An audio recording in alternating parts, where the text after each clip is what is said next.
Welcome to the Gary Null Show, a program designed to enhance mental, physical, and spiritual well-being through science and the wisdom of the ages.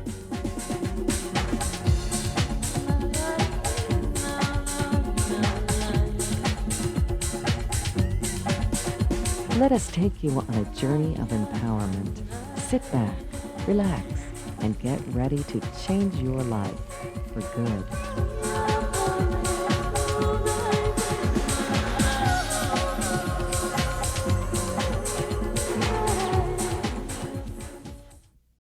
Knowing where you should be in life and what you should be doing is something no one else can teach you. You have to trust that that answer is yours, and that's the journey that you have to take. I have never met a person who suffered from any form of addictive behavior who was honoring their authentic life.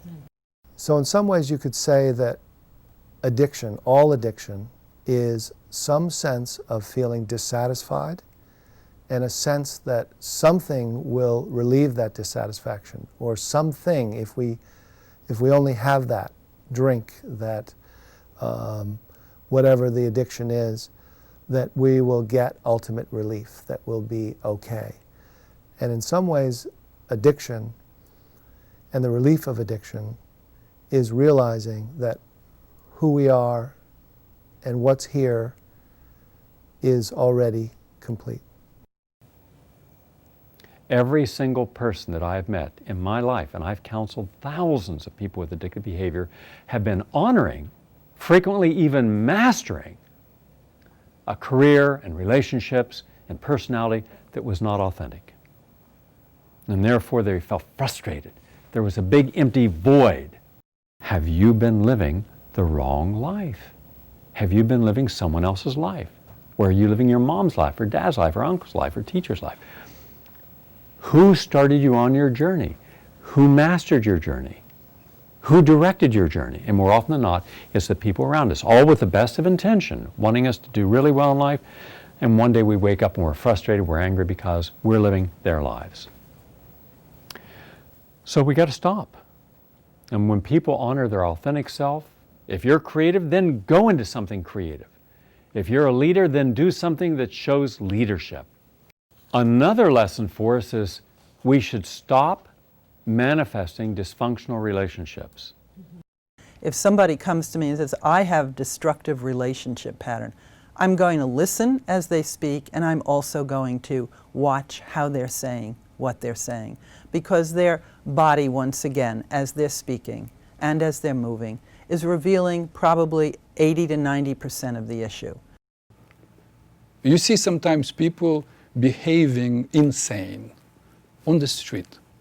And you will see they scream at someone, and they lift their arm to threaten a woman or a man who is their size or smaller. But they will not threaten somebody who is very big. So even a person who is mentally ill still makes choices. Until we've dealt with our own inner demons to do with relationship, we are going to manifest them in our outer relationships.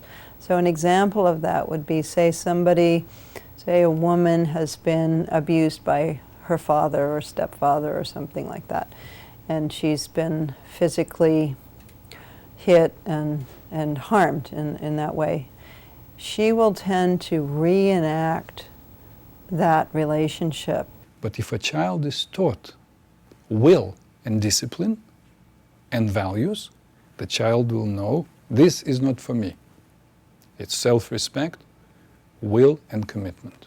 She'll tend to project what she's expecting onto others. Or if, say, I have an abandonment demon, a fear of abandonment, I will tend to force almost the person I'm involved with to abandon me. And so whatever relationship I'm in, I'll try to recreate that. And then when I do, the abandonment demon will be there. So there's almost a certain security in these dysfunctional relationships. We feel at home in them.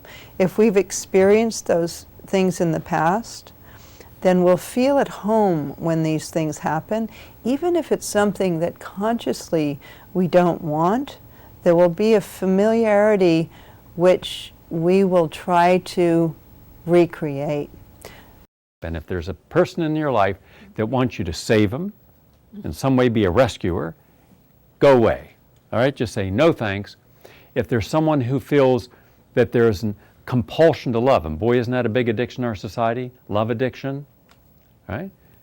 Barry White sold 100 million songs with that.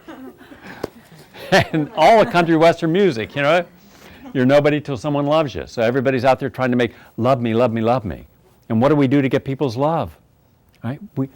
We abandon who we are to become who they need us to be in order for them to give us some feedback. Other people's love or approval fundamentally does not create our own sense of self. It's like a nutrient that we need, and obviously we all need to have people that we can rely on and who give us positive feedback. But when we're overly reliant on it, and especially when we're supremely anxious about losing it, I think that's when we can get into a lot of difficulty of sort of over-focusing on activities or substances that can help us have a sense of self, or to sort of cover over the pain of not being who we really are. Oh, you're doing this for me, you're doing that for me. I've got to love you then, I guess. No. Nobody loves you that way. Love comes from a deeper, more profound sense of intimacy versus, well, you do this for me and I'll do that for you and then you'll love me and I'll love you. That's what happens when we try to prove ourselves through our relationships. Stop trying to prove yourself. That only leads to addictive behavior. You're okay just the way you are. I don't believe I have to do anything for anyone to prove that I'm okay for myself. And if the only way you're going to love me or accept me is what I do for you, then you're the wrong person to be in my life. The whole quality of a relationship is what you share without demands. Sharing the best of yourself where someone can enjoy that without having to control you. And how many relationships are based upon control? Some sense of ownership. Create boundaries. Nobody should ever feel that they have the right to control anything about you. You're a unique, wonderful, spiritual, loving person. That's what makes a relationship timeless. That's what keeps a person's interest. So let yourself feel good about the relationships you make, but never believe that a relationship is more important than your life. When you make a relationship or the need for a relationship more essential than your needs, then you no longer have a life. And then that leads to addictive behavior, including people who are always addicted to dating, always going out, always trying to do something, get someone to say, oh, you're the one. No, you're the one who should say, I'm the one. Now, you look in the mirror and saying, I'm the one. I'm hot. Ooh, yeah. Stop thinking that somehow you're not going to make the grade. Now, we should stop comparing, because one thing that leads to addictive behavior is comparing. We compare our house. Well, theirs is bigger, theirs is better, our cars. Well, we don't have a new car. So what do? You go get in debt to get a car that, what's it matter what you drive?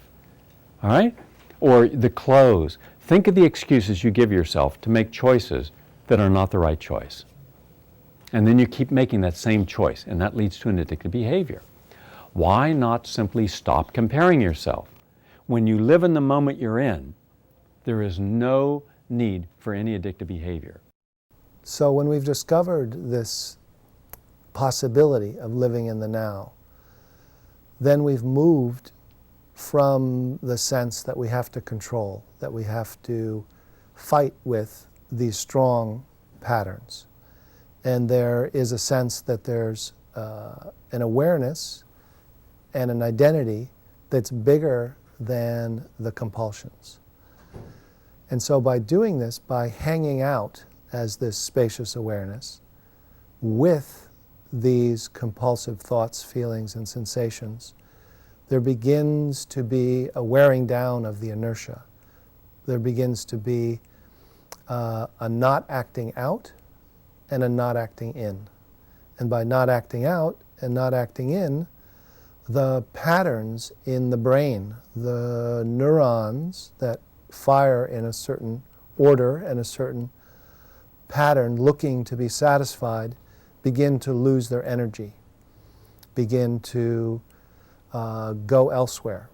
The energy goes elsewhere.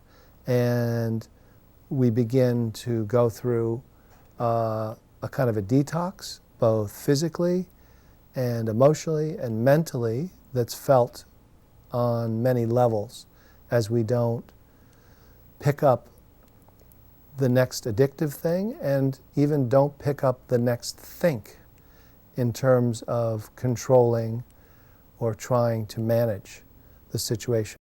Realign yourself, surrender the past, surrender everything that was a part of the past that led you to feel so helpless or angry or out of control that you started into an addictive behavior. Get present with the moment you're in. In this moment, there's nothing but joy and happiness and positive energy. This is the moment that counts in your life. When you're present for the moment you're in, there's no need for anything except what's there. So that's one way, a very powerful way we can overcome addictive behavior. Live in the moment that you're in. Stop fearing the future by what you don't have, and stop reliving yesterday's crisis. You can't change yesterday's crisis. All you can do is forgive it, understand it, and get present. In our society, we use social networks, including recovery programs, as sanctuaries. But understand they're only temporary sanctuaries. There are times in life where we need the support of others, where we need someone to hear our story. That's fine. But what happens is you become addicted to the social network. Oh, it's 7 o'clock, I gotta go to a meeting. If I don't, I'm gonna just punch someone. Okay?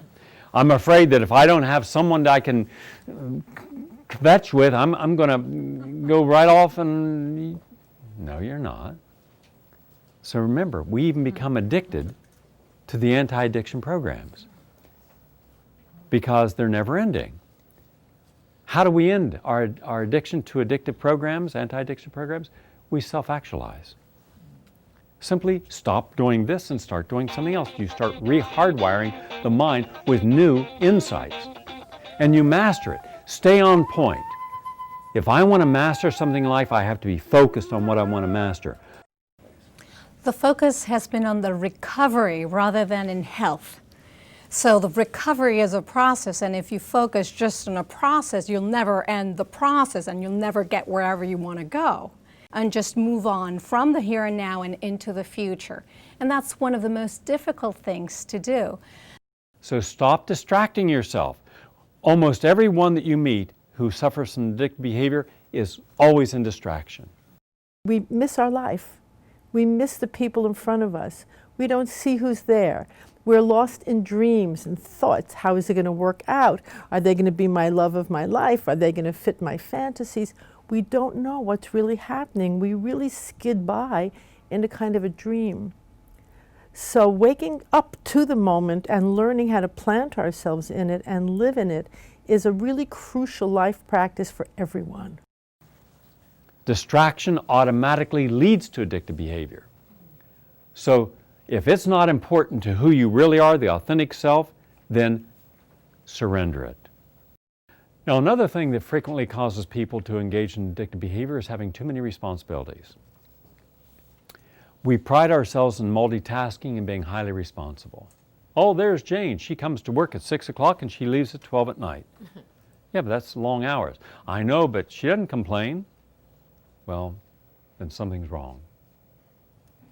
We should be able to fit everything into our life that's important and exclude everything that's not. So you have to make up a whole new menu for your life. What's important and how much time you're going to get it in each day in order to maintain the balance. If I know I need intellectual stimulation, I'm going to put time aside where I'll intentionally find something that will stimulate me. If I know I have to keep my body in shape, I have to put time in. I have to devote that time.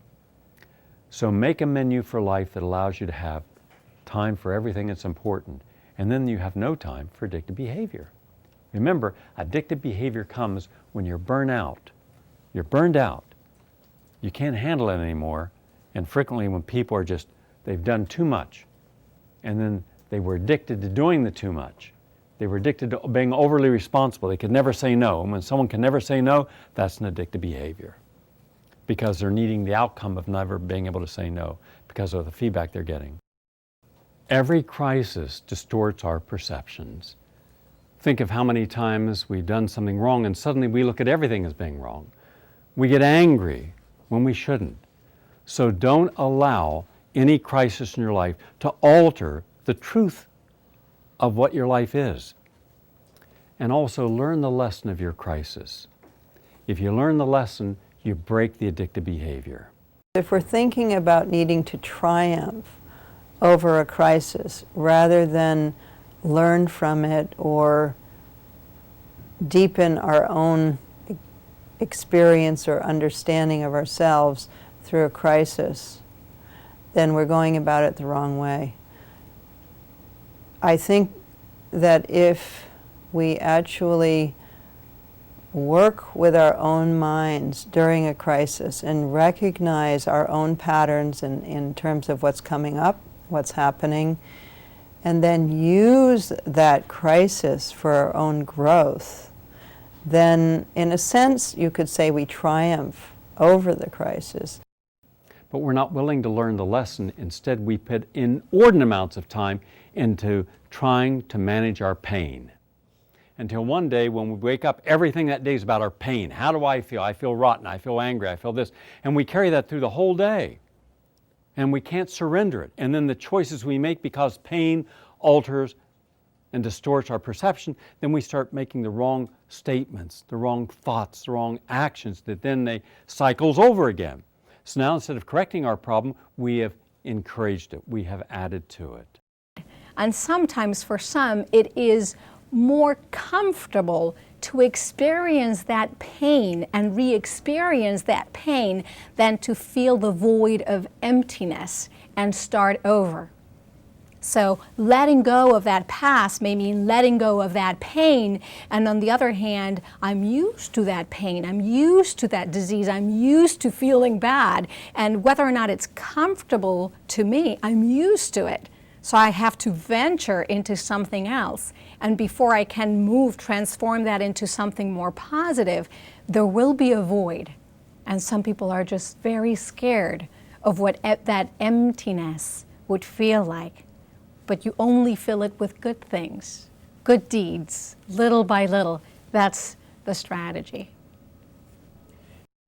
So 3 things. First, stop before you do something and go to neutral and say, all right, I'm in a crisis. Is my life more important than the crisis I'm in at this moment? Yes. So this crisis will pass and I'll still be here. Keep that in mind. Your life is more important than any crisis that you're in. But here's the nice thing. Point 2, only through crisis do we learn anything. Point 3, crisis distorts context. It throws you out of balance of where you are. Hey, I may lose a job, but I still have everything I need to be happy in life. So never look at loss as the end of something. Look at loss as the beginning of a new opportunity, maybe even forced to. So learn the lesson of your crisis. Learn how not to lose your perception. Learn not to how to overreact, because almost all addictive behavior starts with a crisis. A crisis where someone couldn't figure out that their life was more important than what they were about to engage in to escape from their crisis feelings. I can't handle this anymore, Gary. I got to do something just to escape how I feel. Within crisis is the greatest opportunity, the opening for the unknown, for something else to come into your reality, for something to shift. So seeing crisis, of course you don't want someone to have a platitude and just say, oh, how wonderful, you're having this awful experience. Oh, I'm sure that there'll be something good that will come from this. You know, first, we all seek someone to understand and recognize that something is happening on a magnitude that feels like a crisis and that it's very difficult. But to be able to be steady with that and then be with one another to help each other release the expectations. When there's a crisis, it means something that in some form that we've relied upon is blowing up and has to be released. And to have some sort of image of either a fellow human being or a past experience of your own where you can look at it and say, okay, when that happened to him or her, or when this happened to me, and I thought I was going to lose it all and it would be just awful, see what happened. It turned into this instead. Something else opened up. Maybe this too can be that way. What we substitute for authenticity in our lives is just pathetic. Get with what's natural, and then you don't need the synthetic. Natural foods, be around natural people. Live authentically, and you don't need anything to substitute for it. But when you're connected with something that's not authentic, it's like candy cotton. It may look and smell good, taste good, but there's no substance to it. So it's never fulfilling. You're always going to be incomplete. So why be around anything that's not authentic? And then the moment you start to feel overwhelmed by the idea, well, gee, this is more than what I can handle. No, it's not. Take one piece at a time. And then change what you can. And then watch it start to mushroom. Just waking up each day thinking, I feel good about this day because I choose to feel good about this day, because there's a good outcome if I feel good, and there's a bad outcome if I don't. If I choose to feel good about waking up today, then I have some control over the choices I'm going to make. I'm going to make healthy choices. If I wake up thinking, oh my God, I'm lonely, I might lose my job, I don't have enough money to pay all my bills, then suddenly all my problems, my crises become more important than my well-being. Well, guess what's going to happen? Nothing good.